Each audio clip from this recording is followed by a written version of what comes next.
The PNP rank old and new. Old Director General, new Police General, old Deputy General, new Police Lieutenant General, old Director, new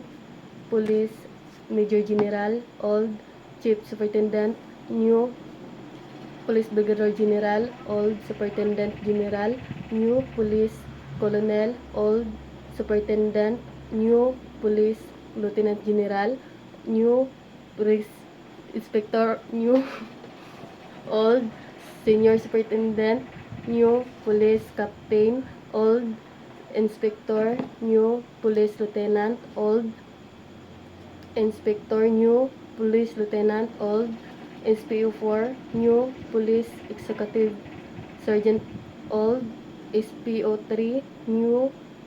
Police Chief Master Sergeant, old SPO2, new Police Senior Superintendent, old SPO1, new Police old SPO3, new Police Staff Sergeant, old SPO1, new Police Patrolwoman and Woman.